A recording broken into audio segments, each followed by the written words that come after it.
Hello viewers, welcome back. Let's begin with the metabolic diseases part 3. In this lecture, we will learn about the azoturia.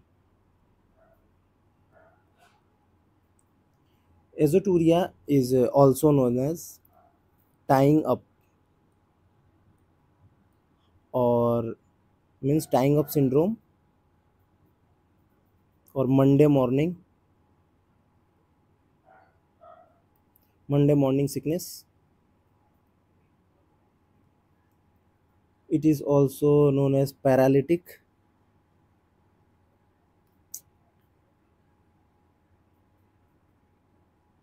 myoglobinuria.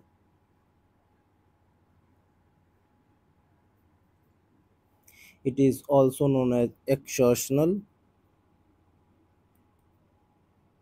rhabdomyolysis, myolysis, rhabdomyolysis, or also known as chronic intermediate intermittent, also known as chronic intermittent rhabdomyolysis. ये अलग अलग नाम है। इसमें important की अगर बात करते हैं तो इसमें बस ये याद होना चाहिए कि टाइंग अप किसे बोलते हैं। सिमिलरली एक्सर्शनल रेब्डोमाइलाइसिस क्या होता है। ओके, कॉजेज क्या होता है, what are the causes of azoturia. Causes की बात करें तो सबसे इम्पोर्टेंट याद रखना है कि feeding of carbohydrate rich diet. जब कार्बोहाइड्रेट रिच डाइट होगा तो ये मेजर कॉजेज है। अपन अभी देखते हैं, कुछ थ्योरीज हैं कि कैसे होता है। सेकेंड की बात करें और कॉजेज क्या हैं, तो decrease in vitamin E, selenium, decrease in sodium and potassium, और एक और है वो है हाइपोथायरॉयडिज्म। ये भी एक रीज़न है। नेक्स्ट बात करें कि कुछ प्रीडिस्पोजिंग फैक्टर्स या फिर कुछ अदर इसके डेटा की, वो ये है कि ये बहुत ही कॉमन है, means it is common in female race horses. ठीक है, और उनकी भी एज की बात करें तो ऑफ एज 2 to 5 ईयर्स, इनमें ये और ज़्यादा प्रिवेलेंट है डिजीज़। अगर मैं प्री डिस्पोजिंग फैक्टर की बात करूं,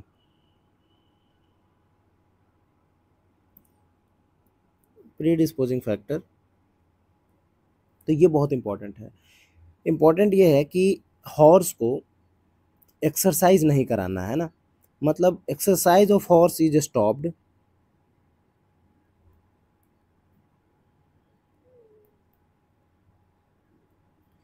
अगर आपने खाना दिया नॉर्मली है ना और एक्सरसाइज कराया ही नहीं, तो ये प्री डिस्पोजिंग फैक्टर हो जाता है इस डिजीज़ के लिए, टाइंग अप हो जाएगा।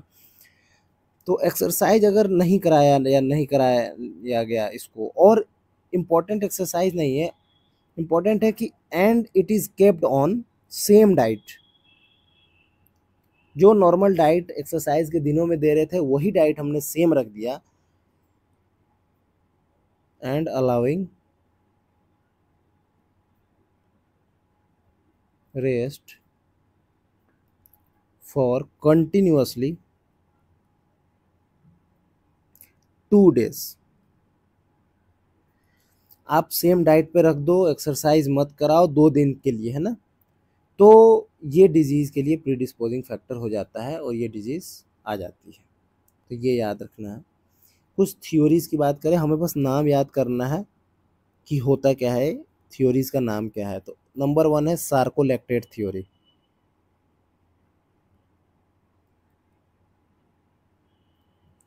सार्कोलेक्टेट थ्योरी कहता है कि जो ग्लाइकोजन होता है उससे बन जाता है लैक्टिक एसिड, और ये लैक्टिक एसिड बाइंड कर जाता है मसल प्रोटीन से, और ये मसल प्रोटीन फिर सार्कोलैक्टेट बना लेता है। ये जो सार्कोलैक्टेट है ये मायोटॉक्सिक होता है, मतलब ये मायोटॉक्सिक होता है जिसके कारण से जो मसल है वो डीजनरेट होने लग जाती है, या जिसके कारण से मायोग्लोबिन बाहर आने लगेगा तो फिर यूरिन में आ जाएगा। तो ये थ्योरी है। अगले की बात करें तो है कैल्शियम एक्यूमुलेशन थियरी। ये सार्कोलैक्टेट ही फेमस है, बाकी का बस नाम जान लेते हैं। एक है ऑक्सीडेटिव थियरी। तो बस इन दोनों का नाम जाना है और इसको थोड़ा सा देख लेना है कि सार्कोलैक्टेट थ्योरी क्या कहता है। क्लिनिकल साइन की बात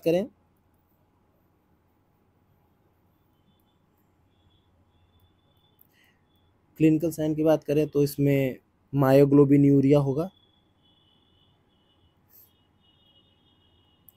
नंबर 1 साइन। दूसरा होगा शिफ्टिंग लैमनेस, कभी इस पैर से लंगड़ाएगा कभी उस पैर से लंगड़ाएगा, समझ ही नहीं आएगा कि किस पैर में इसको चोट लगा है, क्या हुआ। अब अगर बात करें कंडीशन और थोड़ी सी ख़राब हो गई तो डॉग सिटिंग पोस्चर देखने को मिलेगा। ये इंपॉर्टेंट है बहुत, है ना, कि डॉग सिटिंग पोस्चर इन हॉर्स किस कंडीशन में देखा जाता है। तो होता क्या है कि डॉग सिटिंग क्यों कर रहा है ये, तो इसके जो ग्लूटियल मसल्स होते हैं ना, इसमें बहुत ज़्यादा पेन हो जाता है, इसके कारण वो इस तरीके से बैठ जाता है। डायग्नोसिस की बात करें तो बन ज़्यादा होगा, क्रिएटिनिन ज़्यादा होगा, और जो मायोग्लोबिन होगा ये भी ब्लड में आ जाएगा। ठीक है, अब देखिए इतना तो याद हो जाएगा। अब कुछ डिफरेंसेस होता है जो सर्सन रीजन में पूछ लेंगे, है ना, जो आजकल का ट्रेंड है, उसके लिए हमें थोड़ा सा इसको और डिटेल में देखना होगा। वो भी क्या है कि मायोग्लोबिनूरिया और हीमोग्लोबिनूरिया दोनों में क्या अंतर है।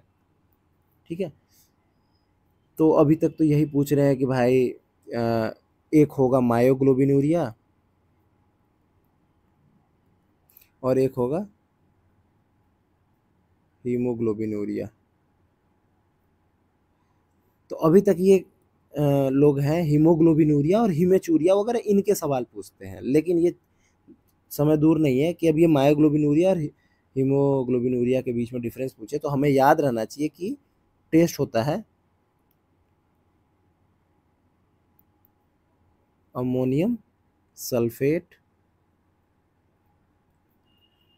टेस्ट। ये अमोनियम सल्फेट टेस्ट में होता क्या है कि अगर मायोग्लोबिनूरिया है ना, आप इसको ऐसे एरो बना लेना, नीचे मायोग्लोबिनूरिया इधर। तो अगर ये मायोग्लोबिनूरिया है तो इसका जो कलर होगा ना वो एज सच रह जाएगा, अगर ये मायोग्लोबिनूरिया है तो। लेकिन अगर अमोनियम सल्फेट टेस्ट किया और ये हीमोग्लोबिनूरिया है तो इसका कलर जो होगा वो डिसअपियर हो जाएगा। ये याद रखना है कि कलर डिसअपियर हो जाएगा किस में, और कलर एज सच रह जाता है किस में, है ना। टेस्ट का नाम इंपॉर्टेंट है अमोनियम सल्फेट टेस्ट। ठीक है, differentiate between myoglobinuria and haemoglobinuria. ठीक, और अगर दूसरे डायग्नोसिस की बात करें तो जो टोटल प्रोटीन होगा हॉर्सेस में वो नियरली 5.6 ग्राम पर डीएल होता है, लेकिन जो एजोटूरिया होगा उसमें समझ में आ रहा होगा ऑलरेडी कि प्रोटीन बढ़ जाएगा, है ना। तो ये करीब करीब 8 ग्राम पर डीएल पहुंच जाएगा, क्योंकि प्रोटीन है ये टूट टूट के आ रहे हैं, है ना, और मायोग्लोबिन भी ग्लोबिन वाला पार्ट आएगा तो ये बढ़ जाएगा, 8 हो जाएगा, है ना, ग्रेटर देन 8 या 8। ठीक, अब ट्रीटमेंट की बात करते हैं। सबसे पहला ट्रीटमेंट जो है वो मैनेजमेंटल है, कि इसको do not keep animal on rest. ये जनरली होता है बारिश के मौसम में ना, कि बारिश वगैरह बहुत तेज़ हो रही है तो घोड़ों को सोचते हैं कि चलो आज नहीं निकालना है ना, वैसे भी बारिश में दौड़ना सही नहीं रहता है, तो रेस्ट कर देंगे। आज भी बारिश हो रही थी, कल भी बारिश हो रही थी, बीच में धूप इतनी तेज़ आ गई कि धूप में तो नहीं दौड़ा सकते, तो ये जनरली उन सीजन्स में ऐसा हो जाता है। तो अपन एडवाइस करेंगे कि रेस्ट पे नहीं करें, कम से कम जब बारिश ख़त्म होती है चला उला लें एटलीस्ट, है ना। ठीक है, ओके। एनाल्जेसिक दे सकते हैं और देना चाहिए। एनाल्जेसिक की बात करें तो हॉर्सेज में देते हैं फिनाइल ब्यूटाजोन, है ना, ये याद रखना है। डोज रेट आप देख लीजिएगा, वैसे पूछता नहीं है पर डोज रेट देख लेना।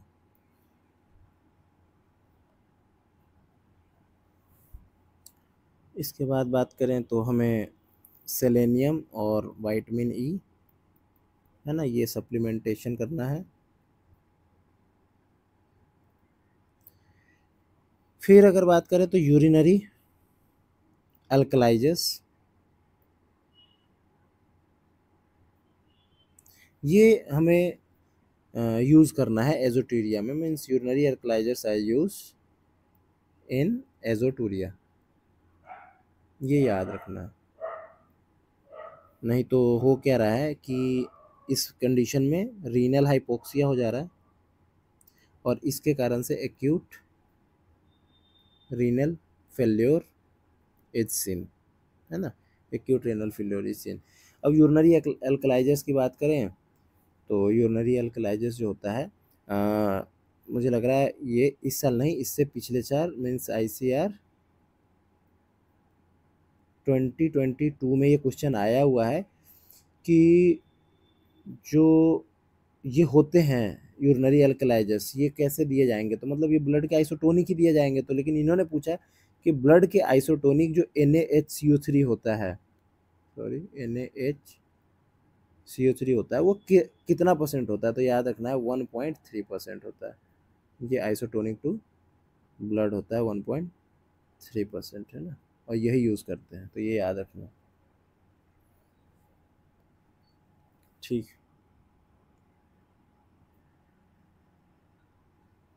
नेक्स्ट डिजीज की बात करते हैं, वो है PPH। ठीक है, इसको रेड यूरिन भी बोलते हैं, रेड यूरिन डिजीज, है ना, या न्यूट्रिशनल हीमोग्लोबिनूरिया, है ना, तो ये न्यूट्रिशनल है हीमोग्लोबिनूरिया। किस में ज़्यादा होता है, तो ये कुछ हैं इसके जो फैक्ट्स, जैसे कि मोर इन बफलोज, है ना, और ये होता क्यों है, मेन डिफिशियंसी क्या है, तो इसमें याद रखना नेम फॉस्फोरस डिफिशियंसी है, ये मेन कॉज है इसका। ठीक है, कब होता है, तो ये it generally occurs after parturition,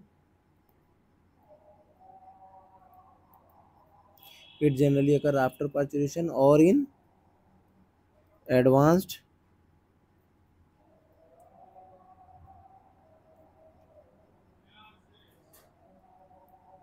advance gestation. ठीक है, और अगर पार्चुरेशन की बात करें तो ये होगा कब, तो ये भी जनरली की बात करें तो 2 to 4 वीक्स आफ्टर काविंग, ये देखने को मिलता है। ठीक है, और इससे ज़्यादा इसकी इसकी जानने की ज़रूरत नहीं कि थर्ड से लेके 6th लैक्टेशन, इसमें और ज़्यादा फ्रिक्वेंट है ये लैक्टेशन, है ना, स्पेलिंग। ठीक है, 3rd से 6th लैक्टेशन, बस ये याद रखना है कि 2 से 4 वीक्स आफ्टर काविंग है, नाम ही है कि पोस्ट पार्चुरियंट की बात ही कर रहा है ये। ठीक है, रेड यूरिन बोलते हैं, न्यूट्रिशनल हीमोग्लोबिन बोलते हैं, और फॉस्फोरस डिफिशियंसी इसका मेन कॉज है, तो कॉज याद ही हो गया, फॉस्फोरस डिफिशियंसी। होता क्या है, इसको समझते हैं कि अगर if we are feeding the plant, ऐसा कोई प्लांट कंटेन फीडिंग करा रहे हैं, ऐसा कि अगर we are feeding the plant containing high phosphorus, अगर इस प्लांट में हाई फॉस्फोरस ऐसा कुछ होता है, जैसा आपको पता होगा कि इसमें होता है कि क्रूसीफेरस है या ब्रेसिका स्पीसीज के कोई भी है। इसके कारण से क्या होता है कि जो फॉस्फोरस है ना, इसका एब्जॉर्प्शन कम हो जाता है। ठीक है, तो जब ये एब्जॉर्प्शन कम हो जाएगा तो धीरे धीरे फॉस्फोरस की डिफिशियंसी कम हो जाती है। और फॉस्फोरस का काम क्या होता है, तो ये जो फॉस्फोरस की डिफिशियंसी के कारण जो आरबीसी होता है ना, इसका मेम्ब्रेन फ्रेजाइल हो जाता है। और मेम्ब्रेन फ्रेजाइल होने के कारण जो हीमोलाइसिस हो जाती है उसको बोलते हैं इंट्रावेस्कुलर हीमोलाइसिस। इसके कारण हो क्या रहा है इंट्रावेस्कुलर हीमोलाइसिस के कारण, कि एनीमिक हाइपोक्सिया कंडीशन डेवलप हो जाएगा। बस यही याद रखना है। क्रूसीफेयर्स की बात करें तो जो क्रूसीफर्स होते हैं, इन क्रूसीफर्स में ना कॉपर कंटेंट बहुत कम होता है ना। It has low copper content and high saponin content. High saponin content and low copper content. अब इस हाई सेपोनिन कंटेंट के कारण क्या हो रहा है कि कॉपर की डिफिशियंसी हो जाती है। इसी सेपोनिन के कारण ही, ये जो कॉपर कम है इसके कारण। अब लो कॉपर है तो लो कॉपर के कारण जो एंजाइम होता है super oxide dismutase super oxide dismutase की जो एक्टिविटी ये क्या हो जाएगी, डिक्रीज हो जाएगी, है ना। ये डिक्रीज हो जा रही है। तो बस आपको ये याद रखना है कि क्रूसीफर्स का इसमें क्या रोल है। क्लिनिकल साइन की बात करते हैं तो जो क्लिनिकल साइन है,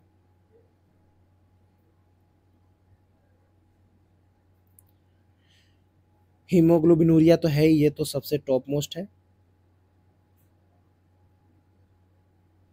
ये याद तो रखना ही चाहिए। इसके अलावा जो यूरिन होगा वो कैसा होगा, तो कॉफ़ी कलर्ड यूरिन इसमें हमें दिखेगा।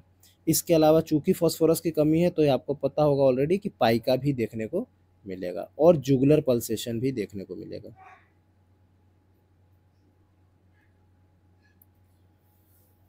अब अगर डायग्नोसिस की बात करें तो डायग्नोसिस के लिए फिर से हमें नॉर्मल फास्फोरस लेवल जानना होगा। तो फास्फोरस जो होता है वो नॉर्मल लेवल कितना होता है, तो ये है 5.5 से लेके 5.5 से 6.5 mg/dl करीब करीब।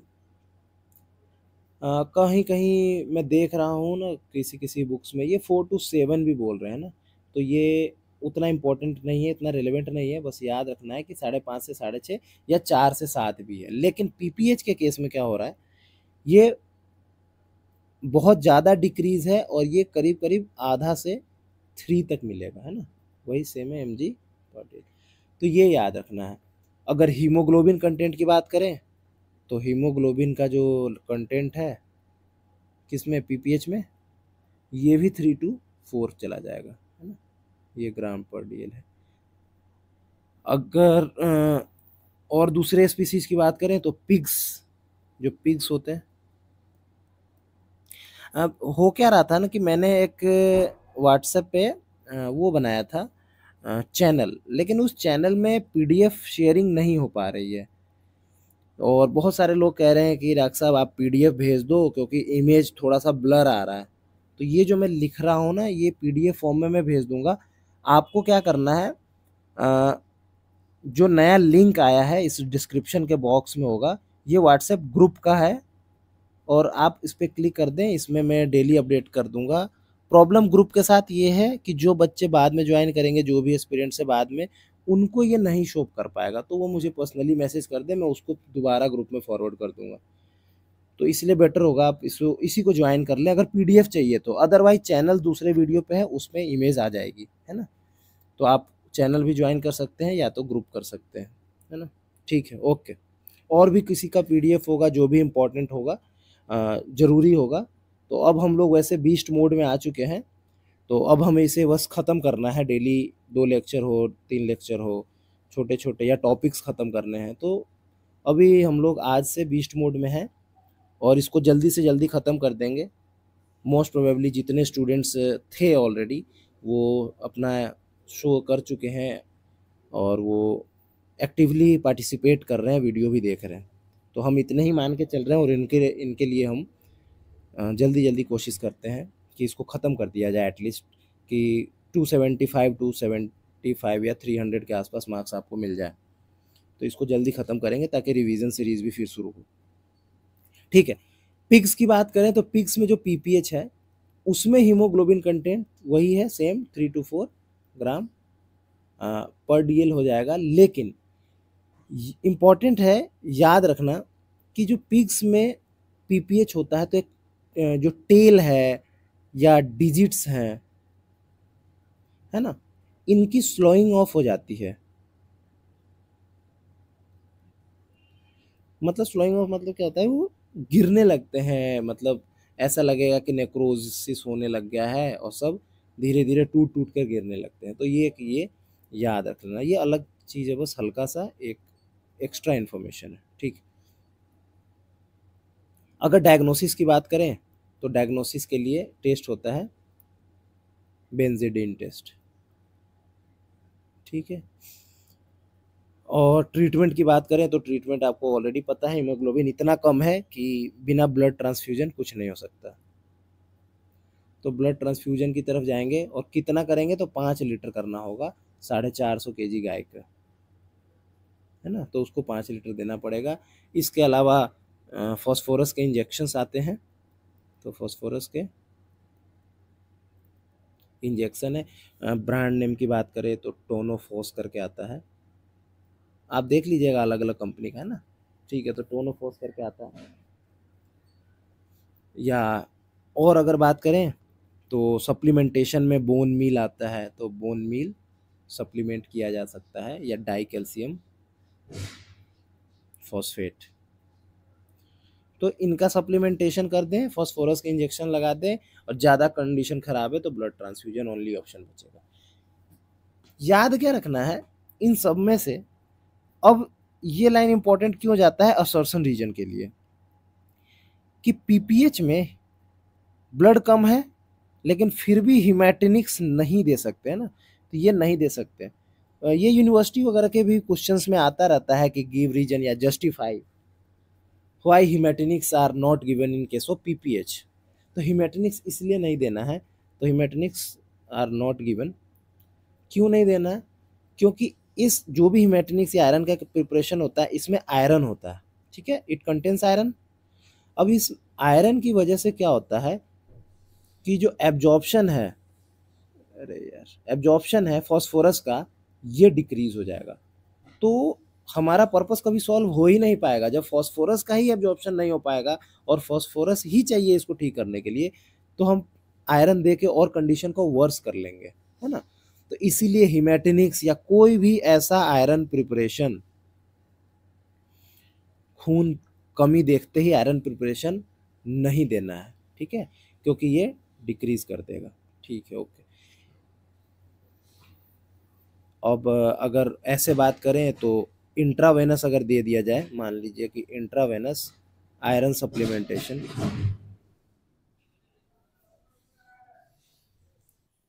तो ये याद रख लेना है कि intravenous iron supplementation decreases phosphorus level in serum, और तो और ये विटामिन डी के लेवल को भी कम कर देता है। बस इस पॉइंट को याद कर लीजिए। ट्रीटमेंट की बात करें तो ये बहुत इंपॉर्टेंट है, ये कहीं ना कहीं पक्का एमसीक्यू में दिख जाएगा 100%। इसका ट्रीटमेंट बहुत इंपॉर्टेंट है, मिल्क फीवर भले ना आए लेकिन पीपीएच का ट्रीटमेंट दिख जाएगा, क्योंकि ड्रग ही इंपॉर्टेंट है। तो ये याद रखना है कि 60 gram of sodium acid phosphate, ये सोडियम एसिड फॉस्फेट बहुत इंपॉर्टेंट है ना, ये याद रखना है। सोडियम एसिड फॉस्फेट ये दिया जाता है, इसकी वन है ना। और अगर बफलो की बात करें तो बफलो में ये चीज़ 80 ग्राम दिया जाता है, ठीक है।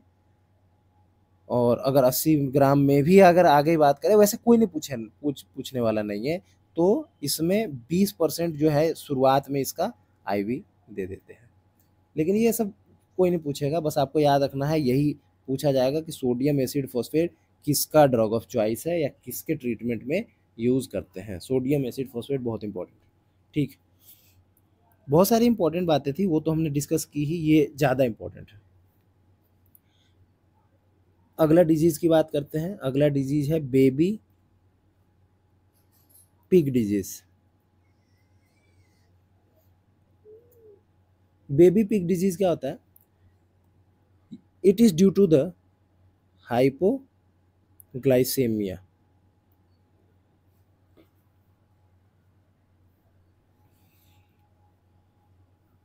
नॉर्मल ग्लूकोज लेवल पहले इसके लिए ज़रूरी होता है कि नॉर्मल ग्लूकोज लेवल है क्या? तो नॉर्मल ग्लूकोज लेवल जो पिग्स में होता है वो होता है 30 to 60, ठीक है। अब ये नॉर्मल है, लेकिन अगर हाइपोग्लाइसीमिया का केस हो जाए तो इसमें बिलो 30 हो जाएगा, है ना। तो आप 30 याद रखना, 30 मैक्सिमम होना चाहिए,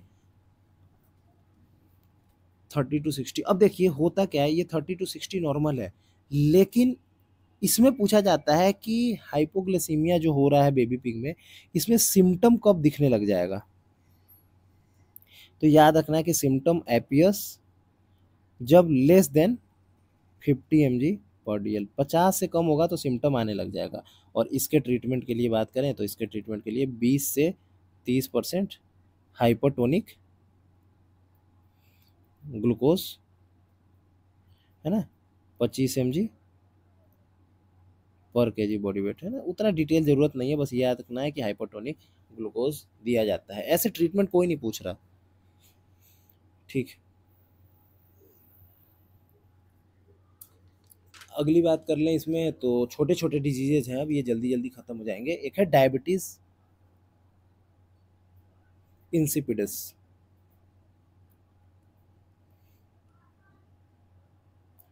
डायबिटीज इंसिपिडस पता होगा कि क्यों होता है। तो ये डिफिशियंसी जब हो जाती है एडीएच की, तब ये डिजीज आ जाता है ना। अब एडीएच आपको ऑलरेडी पता होगा कि ये पोस्टीरियर पिट्यूटरी वाला है, दो होते हैं ना, ऑक्सीटोसिन एक एडीएच, वही है एंटी डायूरेटिक हार्मोन। तो इसके कारण अब इसकी डेफिशिएंसी हो गई तो बहुत ज़्यादा यूरिन फॉर्मेशन हो जाएगा, तो पॉली यूरिया का कंडीशन आ जाएगा, बहुत ज़्यादा यूरिन का फॉर्मेशन हो जाएगा। स्पेसिफिक ग्रेविटी इसमें यूरिन की क्या होनी चाहिए आपके हिसाब से, तो घट जानी चाहिए, है ना। तो ऐसा कुछ 1.005 से 1.008 ऐसा हो जाता है। डेटा याद करने की ज़रूरत नहीं है, बस याद रखना है कि स्पेसिफिक ग्रेविटी घट जाएगा। ट्रीटमेंट की बात करें तो इसका ट्रीटमेंट में हम क्या देते हैं, डेस्मोप्रेसिन एसीटेट। सबका ट्रीटमेंट आपको बहुत इंपॉर्टेंट है ना, ये ट्रीटमेंट देख लीजिएगा सबका। बाकी जो बहुत इंपॉर्टेंट ट्रीटमेंट है वो मैं ऑलरेडी स्टार लगा रहा हूँ, ये खास इंपॉर्टेंट नहीं है। कोई भी एनालॉग अगर मिल जाए हम लोग को एडीएच का तो वो दे देंगे, ये एनालॉग है एडीएच का तो इसको दे दे रहे हैं, ठीक है। बस ये ज़्यादा से ज़्यादा इंपॉर्टेंट क्या हो सकता है कि ये देते कैसे हैं। तो ये 2 ड्रॉप दे देते हैं किस पे, नेजल म्यूकोसा में। तो इसका रूट बस ज़्यादा से ज़्यादा हो सकता है, बाकी कोई खास नहीं है। नेजल म्यूकोसा, इसके अलावा कंजक्टाइवा में दे सकते हैं, ठीक है। ओके, नेक्स्ट की बात करें, अगला डिजीज तो ये है ग्वाइटर। देखिए जल्दी जल्दी मैं इसलिए बता रहा हूँ क्योंकि इससे कभी क्वेश्चन आए ही नहीं है, आएंगे भी नहीं, है ना। तो ऐसा लोड नहीं लेना अपने आप को, ओवरलोड ओवरबर्डन नहीं करना है कि बहुत ज़्यादा पढ़ लिया, है ना। Non inflammatory,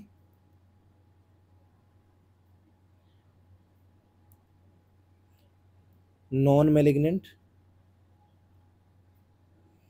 enlargement of thyroid. अगर थायराइड की नॉन मतलब एनलार्जमेंट हो जाए, नॉन मैलिग्नेंट नॉन इन्फ्लेमेटरी, है ना, तो डिफिनीशन तो वैसे भी नहीं आएगा आपको। हाइपरट्रोपिक हो सकता है, या हाइपरप्लास्टिक हो सकता है, मतलब दो तरीके हो सकते हैं ग्वाइटर के, है ना, बढ़ जाने के। तो एक होता है हाइपर ट्रॉफिक, मतलब हाइपरट्रॉफी हो जाए या हाइपरप्लेसिया हो जाए। अब इम्पोर्टेंट क्या है इसमें कि जो हाइपरट्रॉफी होती है ना, ये होती है आयोडीन के लेवल की कमी के कारण, ठीक है। और ये जो हाइपर प्लास्टिक होता है ना, ये होता है आयोडीन के लेवल के बढ़ने के कारण। तो ये अपन को याद रखना है बस। अब एक और थोड़ा सा इम्पोर्टेंट आता है एक डिजीज, इसको थोड़ा सा देख लेते हैं। एक लास्ट यही है जो थोड़ा सा बड़ा है ना? और फिर एक डायबिटीज मेलाइटिस है, इसको अभी एंड कर ही लेंगे आज। ये है प्रेगनेंसी टॉक्सीमिया, ठीक है। ये प्रेगनेंसी टॉक्सीमिया इन कैटल, या इसका दूसरा नाम है फैट काउ सिंड्रोम। अब होता क्या है, फैट काउ सिंड्रोम या ये प्रेगनेंसी टॉक्सीमिया, इसमें एक कंडीशन होती है, इसको बोलते हैं हिपैटिक लिपिडोसिस। तो ये भी नाम याद रखना है, या फिर इसको बोलते हैं कि फैट मोबिलाइजेशन सिंड्रोम। तो ये भी याद रखना है। कब होगा, व्हेन इट विल अकर, तो it occurs few week, it occurs few weeks before और आफ्टर पार्चुरेशन, 6 सप्ताह पहले या बाद में। कब किस में होगा, तो हाई यील्डर में होगा, ये याद रखना, ठीक है। कंडीशन सेम है, इसमें भी नेगेटिव एनर्जी बैलेंस हो जाता है। थोड़ा थोड़ा आपको याद आ रहा होगा ये कीटोसिस से कैसे मैच करेगा, अभी हम पूरा इसका जब पढ़ेंगे ना तो चीज़ें समझ में आ जाएंगी। तो नेगेटिव एनर्जी बैलेंस है। अब अगर ड्राई पीरियड जो होता है ना, जो कैटल कोई ड्राई पीरियड में है, इस समय अगर ओवरफेड करा दिया जाए, मैं इसे लैंग्वेज में नहीं लिख रहा हूँ कि over, if cows are overfed during dry period, है ना, तो दे में डेवलप, ठीक है। ड्राई पीरियड में अगर मान लीजिए ओवरफेड करा दिया जाए तो फैटी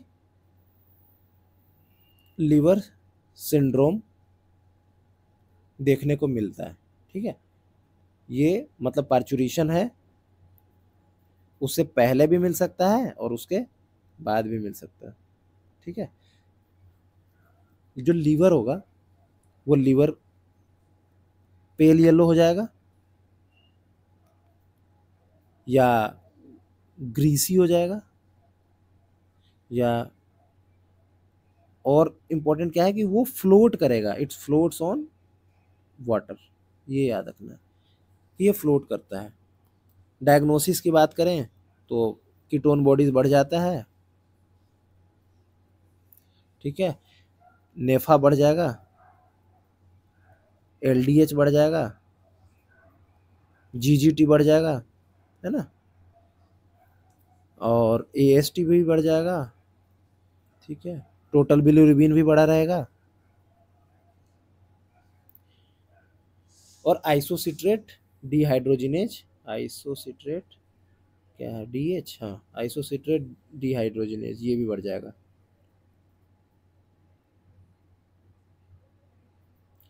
ये भी इंक्रीज मिलेगा।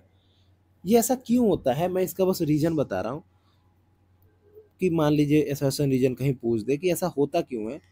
तो जो रूमिनेंट का लीवर है ना, रूमिनेंट लीवर, अगर एक रीजन एक लाइन में इसका रीजन बताया तो रूमिनेंट लीवर मतलब it has very limited capacity to transport VLDL, ठीक है। ये याद रखना है कि लीवर से कि लीवर बहुत कम कैपेसिटी में इसको मतलब VLDL क्या होता है ये पता होगा ऑलरेडी ना, कि क्या वेरी लो डेंसिटी लाइपोप्रोटीन है ना, इसका बहुत लिमिटेड कैपेसिटी है ट्रांसपोर्ट का। इस चक्कर में क्या हो रहा है कि लिपिड का इन्फिल्ट्रेशन हो जाता है। अब इस लिपिड इन्फिल्ट्रेशन के कारण हिपैटिक लिपिडोसिस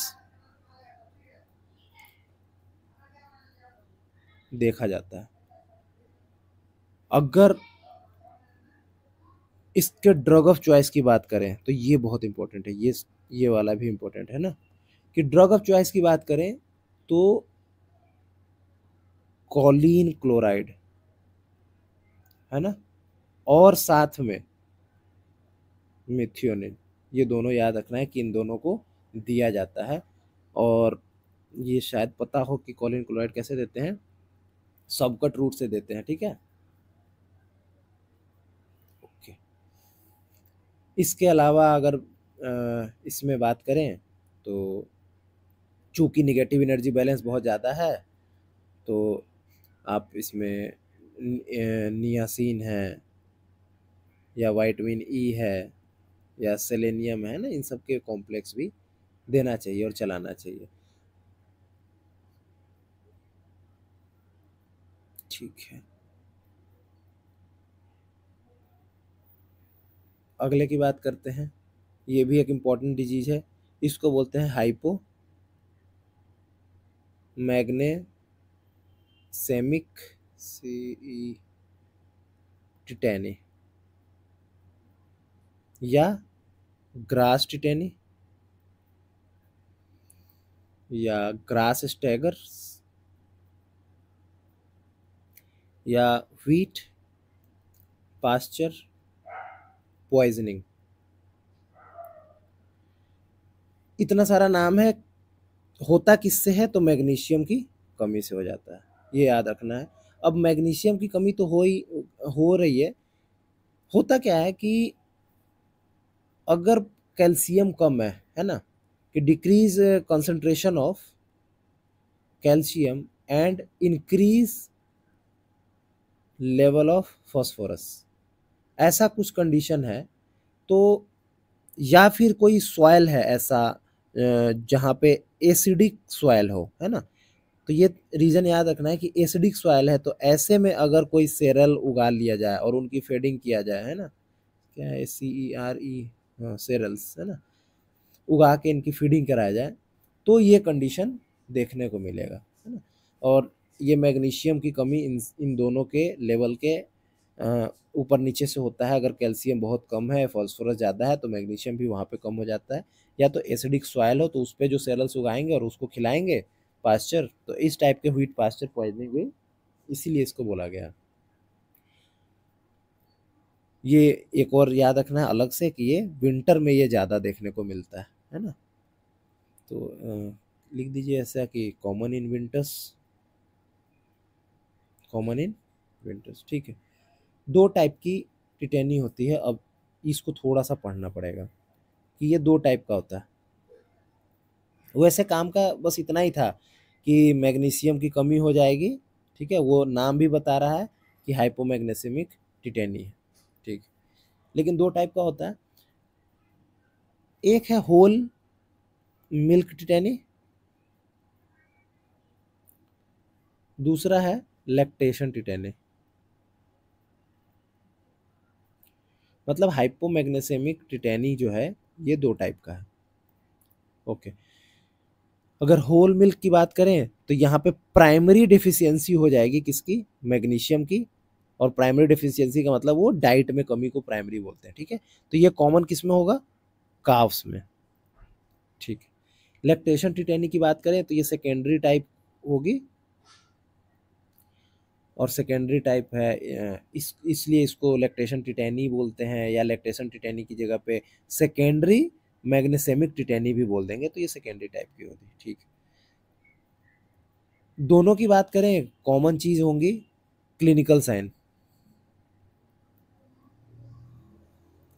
जो क्लिनिकल साइंस है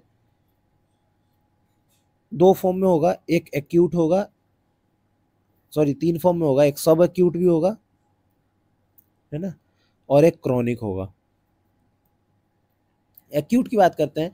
एक्यूट में हाइपरस्थीसिया होता है। हाइपरस्थीसिया, स्टैगरिंग गेट हो जाएगा, जी स्टैगरिंग गेट, निस्टैगमस, जॉ चैम्पिंग। ठीक है, जॉ चैम्पिंग या ग्राइंडिंग ग्राइंडिंग जो भी है। हाइपरस्थीसिया मतलब क्या होता है, थोड़ा सा कम ही स्टिमुलस में बहुत ज़्यादा रिएक्ट करना, है ना। सब एक्यूट की बात करें तो जो लिम्ब होगा ना, इसका बहुत ज़्यादा एग्जाजरेट मूवमेंट होगा, या बहुत वाइल्ड फेशियल एक्सप्रेशन मिलेगा इसमें, ये याद रखना है। क्रॉनिक में तो डेथ है, कोई सिम्टम नहीं, तो इसलिए क्रॉनिक का कोई मतलब ही नहीं है। मेनली दो ही फॉर्म है, दोनों फॉर्म याद रहना चाहिए। ठीक, डायग्नोसिस इजी है, क्योंकि आपको नॉर्मल ऑलरेडी पता होगा कि नॉर्मल मैग्नीशियम का क्या लेवल होता है, तो 1.7 से 3 mg/dl, है ना, ये याद रखना है। लेकिन ग्रास टिटेनी में क्या हो जाएगा, 0.4 से 1.8 के आसपास, ऐसा कुछ हो जाएगा। बहुत बिलो भी चला जाता है, 0.4 के आसपास मिल जाएगा। इसके अलावा SGOT है, ये बढ़ा हुआ मिल जाएगा, CPK है, ये बढ़ा हुआ मिल जाएगा।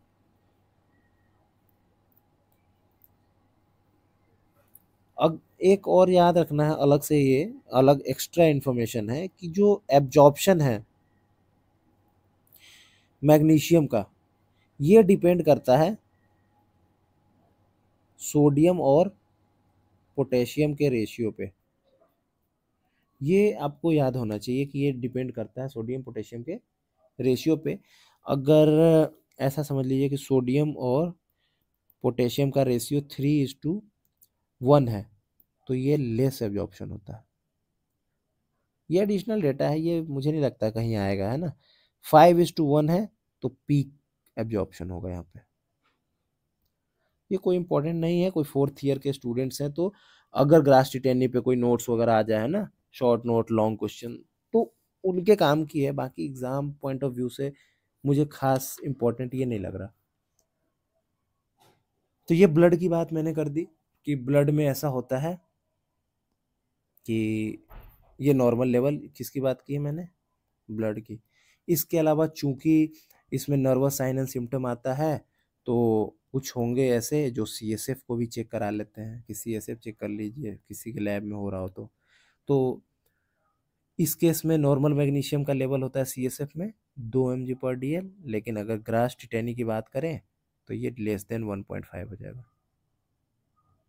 है ना, 1.5 से कम हो जाएगा। तो ये उतना खास इंपॉर्टेंट नहीं है, इसको छोड़ सकते हैं। इसको देख लेते हैं, ट्रीटमेंट इंपॉर्टेंट है। ट्रीटमेंट 25% सेम है, कैल्शियम बोरोग्लूकोनेट। याद होगा पास्चर में कैसे कि उसकी कमी थी, कैल्शियम की कमी थी, है ना। तो कैल्शियम कम, फास्फोरस ज़्यादा, 2-3 रीजन्स है ना। वो सबको याद कीजिएगा तो आपको समझ में आ जाएगा कैसे करना है इसका ट्रीटमेंट। तो कैल्शियम बोरोग्लूकोनेट है, प्लस 20% मैग्नीशियम हाइपोफॉस्फाइड,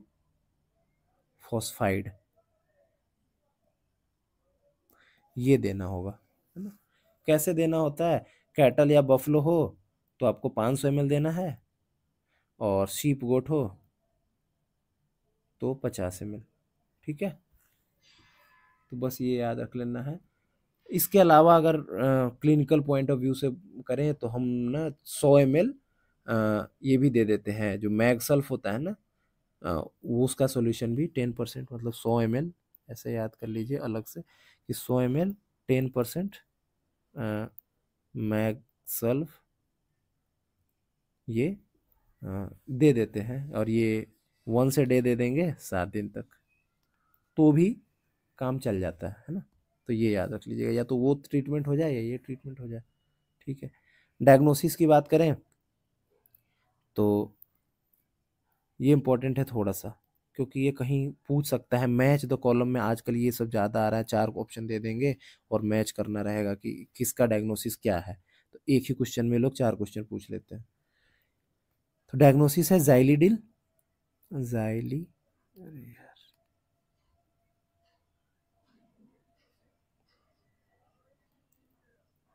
ब्लू टेस्ट।